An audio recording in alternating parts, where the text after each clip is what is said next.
Hello friends, welcome to my YouTube channel Ranveer Mahariya. आज का अपना जो टॉपिक है ये रहेगा भारतीय इतिहास से संबंधित और टॉपिक होगा दिल्ली सल्तनत। और इस वीडियो में हम अध्ययन करेंगे गुलाम वंश, जिसका कार्यकाल 1206 से 1290 ईस्वी तक था। इस वीडियो में हम देखेंगे गुलाम वंश से संबंधित वे प्रश्न जो कि एग्ज़ाम में हर बार पूछे जाते हैं, जो कि आपके लिए हर एग्ज़ाम के लिए बहुत ही ज़्यादा महत्वपूर्ण होंगे।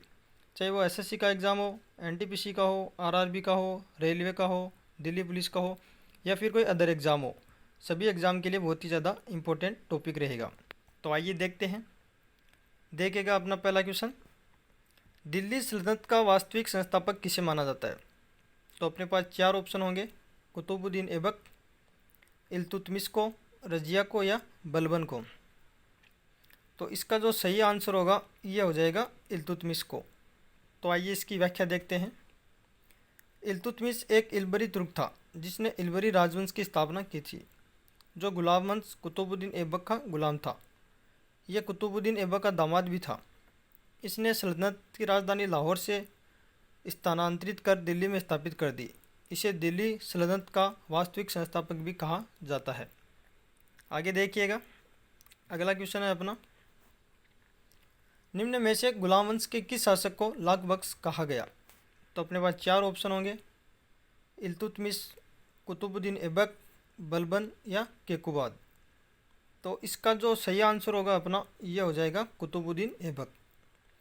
तो आइए इसकी व्याख्या देखते हैं। देखिएगा, गुलाम वंश का संस्थापक कुतुबुद्दीन ऐबक 25 जून 1206 ईस्वी को लाहौर में औपचारिक रूप से गद्दी पर बैठा, परंतु उसकी सत्ता को औपचारिक मान्यता 3 वर्ष बाद मुइजुद्दीन के वैद्य उत्तराधिकारी मोहम्मद से प्राप्त हुई थी। कुतुबुद्दीन ऐबक को भारत में तुर्की राज्य का संस्थापक भी माना जाता है, जबकि वास्तविक संस्थापक इल्तुतमिश को माना जाता है। नोट में देखिएगा, ऐबक का तुर्की भाषा में अर्थ क्या है? चंद्रमा का स्वामी होता है। अतः दानशीलता के कारण ऐबक को लाख बख्श कहा जाता है। आगे देखिएगा, अगला क्वेश्चन है अपना, दिल्ली में स्थित कुतुब मीनार की नींव निम्न में से किस गुलाम शासक द्वारा रखी गई थी? तो अपने पास चार ऑप्शन होंगे, कुतुबुद्दीन ऐबक द्वारा, इल्तुतमिश द्वारा, बलबन द्वारा या रजिया सुल्तान द्वारा। तो इसका जो सही आंसर होगा ये हो जाएगा अपना कुतुबुद्दीन ऐबक द्वारा। तो आइए इसकी व्याख्या देखते हैं। ऐबक ने अपने समय के विख्यात सूफी संत ख्वाजा कुतुबुद्दीन बख्तियार खिलजी के नाम से दिल्ली में कुतुब मीनार की नींव रखी थी, जिसे इल्तुतमिश द्वारा पूरा करवाया गया। कुतुब मीनार मूलतः 4 मंजिला इमारत है, जिसका नाम 3 सुल्तानों से जुड़ा हुआ है, जिसमें कुतुबुद्दीन ऐबक ने पहली मंजिल का निर्माण करवाया एवं बाकी 3 मंजिलों का निर्माण जो है इल्तुतमिश ने करवाया था। नोट में देखिएगा, वर्तमान में कुतुब मीनार जो है 5 मंजिला इमारत है। आगे देखते हैं, अगला क्वेश्चन देखिएगा अपना, निम्न में से किस गुलाम वंश के शासक की मृत्यु जो है पोलो या चौगान खेलते हुई थी? तो अपने पास चार ऑप्शन होंगे, इल्तुतमिश की, कुतुबुद्दीन ऐबक की, बलबन की या केकुबाद की। तो इसका जो सही आंसर हो जाएगा अपना यह हो जाएगा कुतुबुद्दीन ऐबक की। तो आइए इसकी व्याख्या देखते हैं। ऐबक के समय तुर्की साम्राज्य की राजधानी लाहौर हुआ करती थी, जहां 1210 ईस्वी में अपने राज्यारोहण के 4 वर्ष बाद पोलो या चौगान खेलते समय घोड़े से गिरने पर इसकी मृत्यु हो गई। इसे लाहौर में दफनाया गया। ऐबक ने किला ए फितौरा, राय फितौरा का किला के अवशेष पर दिल्ली की नींव रखकर इमारत कुवैत उल इस्लाम मस्जिद जो है भारत में बनी पहली इस्लामिक इमारत है एवं अजमेर में 2.5 दिन का झोपड़ा बनवाया था। आगे देखते हैं, अगला क्वेश्चन अपना देखिएगा, निम्न में से किस शासक को दिल्ली सल्तनत का उदारक माना जाता है? तो अपने पास चार ऑप्शन होंगे, चंद्रगुप्त द्वितीय को, आराम शाह को, इल्तुतमिश को, कुतुबुद्दीन ऐबक को। तो इसका जो सही आंसर हो जाएगा ये हो जाएगा इल्तुतमिश को। तो आइए इसकी व्याख्या देखते हैं। इल्तुतमिश द्वारा एकता प्रणाली के द्वारा भारतीय शासन में प्रचलित सामंतवादी व्यवस्था को समाप्त करने का प्रयास किया गया। इल्तुतमिश ने मुद्रा व्यवस्था को व्यवस्थित स्वरूप प्रदान कर शुद्ध अरबी में चांदी का सिक्का, टका और तांबे का सिक्का जीतल डलवाए थे। चांदी के 1 टके सिक्के का जो वजन है 175 ग्राम था। अतः इल्तुतमिश द्वारा किए गए प्रशासनिक कार्य के कारण दिल्ली सल्तनत का उदारक कहा गया है। किसको कहा गया है? इल्तुतमिश को दिल्ली सल्तनत का उदारक माना गया है। आगे देखिएगा, अगला क्वेश्चन है, देखिए, दिल्ली पर शासन करने वाली एकमात्र महिला सुल्तान थी। तो अपने पास चार ऑप्शन होंगे, रजिया सुल्तान, तुर्कान बेगम, रुस्तम बेगम या फिरोज़ा सुल्तान। तो इसका जो सही आंसर होगा अपना, ये हो जाएगा रजिया सुल्तान। तो आइए इसकी व्याख्या देखते हैं। ग्वालियर अभियान के समय इल्तुतमिश ने अपनी पुत्री रजिया को अपना उत्तराधिकारी नियुक्त किया था। 1236 ईस्वी में रुकनुद्दीन के खिलाफ जनता के विद्रोह के बाद रजिया दिल्ली के सिंहासन पर बैठी। दिल्ली पर शासन करने वाली यह एकमात्र महिला सुल्तान थी। उसके मलिक जमालुद्दीन याकुत को अमीर आखुर अर्थात 80 साल का प्रधान और अल्तुनिया को तबर हिंद यानी बठिंडा का अख्तरदार नियुक्त किया गया था। 12 अक्टूबर 1540 ईस्वी को अल्तुनिया और रजिया सुल्तान को विद्रोहियों द्वारा पराजित कर कैथल के निकट पंजाब में मौत के घाट उतार दिया गया था। आगे देखते हैं। अगला क्वेश्चन है अपना, निम्न में से किस शासक को गुलामों का गुलाम कहा जाता है।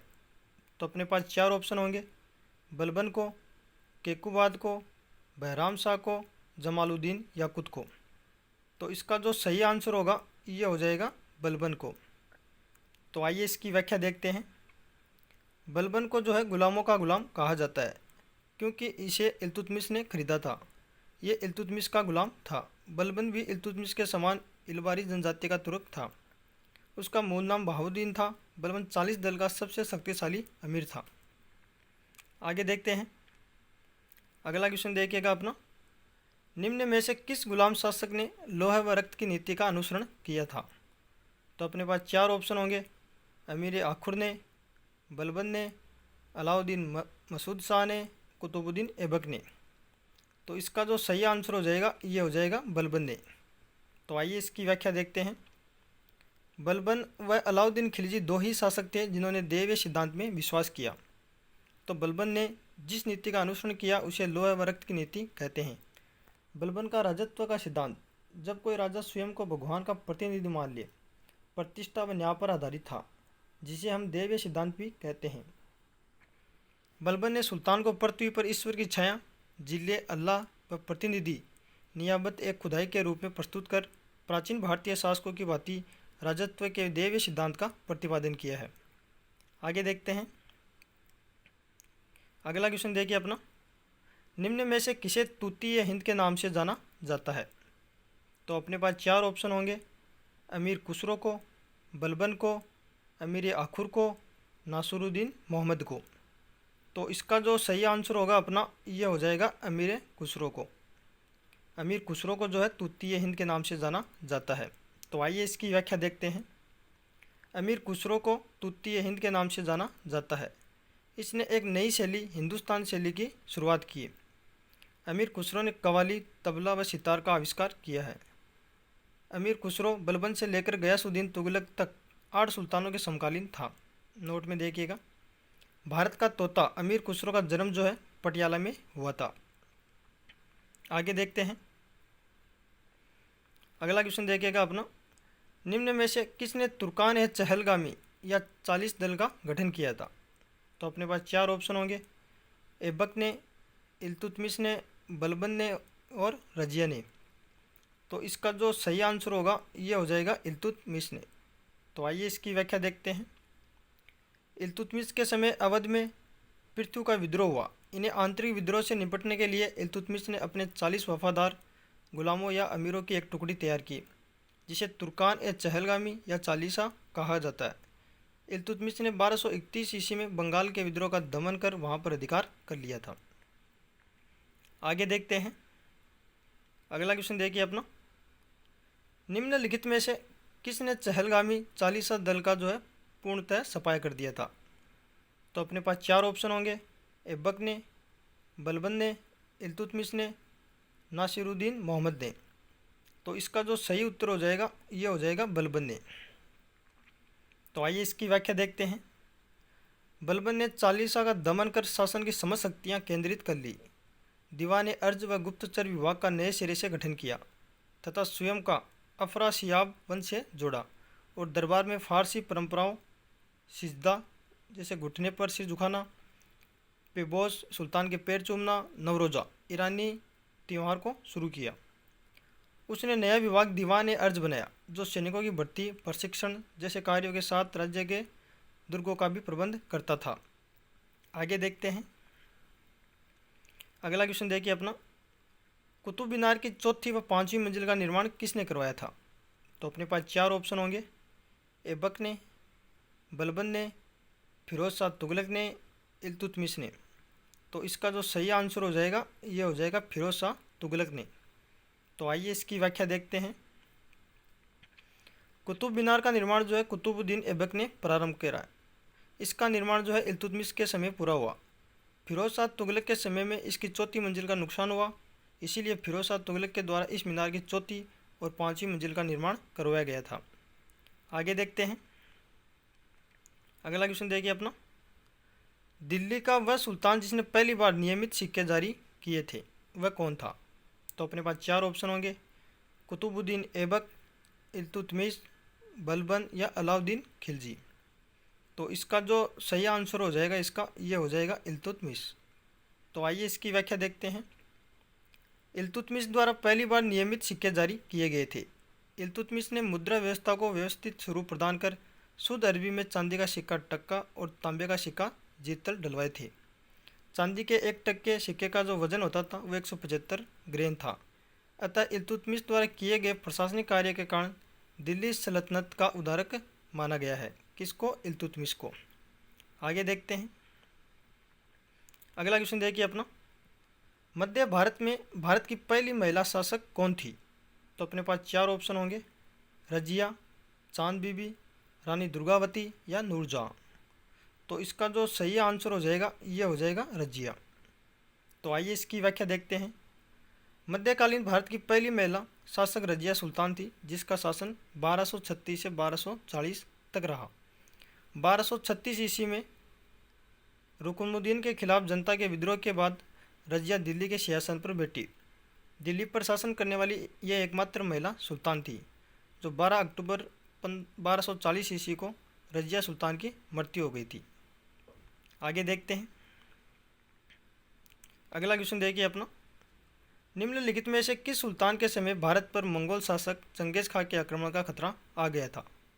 तो अपने पास चार ऑप्शन होंगे, कुतुबुद्दीन ऐबक, इल्तुतमिश, बलबन, जलालुद्दीन खिलजी। तो इसका जो सही आंसर हो जाएगा ये हो जाएगा इल्तुतमिश। तो आइए इसकी व्याख्या देखते हैं। इल्तुतमिश के समय एक ऐसी समस्या सामने आई जिससे सल्तनत का सभी सुल्तान जो है वो घर्षित रहे। वो समस्या मंगोल आक्रमणकारी थे। मंगोल एक मध्य एशिया की बर्बर जाति थी।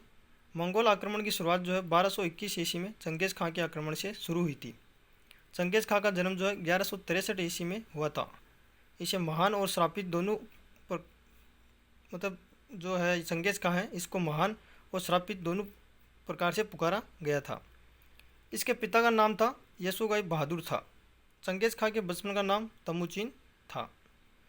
तो दोस्तों ये थे अपने दिल्ली सल्तनत के गुलामवंश से संबंधित कुछ इंपॉर्टेंट क्वेश्चन थे जो कि आपके लिए हर एग्ज़ाम के लिए बहुत ही ज़्यादा महत्वपूर्ण है। तो दोस्तों आप इस वीडियो को अंत तक देखें और यदि आपको ये वीडियो पसंद आए तो वीडियो को लाइक करें और अपने दोस्तों के साथ शेयर करें। थैंक यू दोस्तों, धन्यवाद।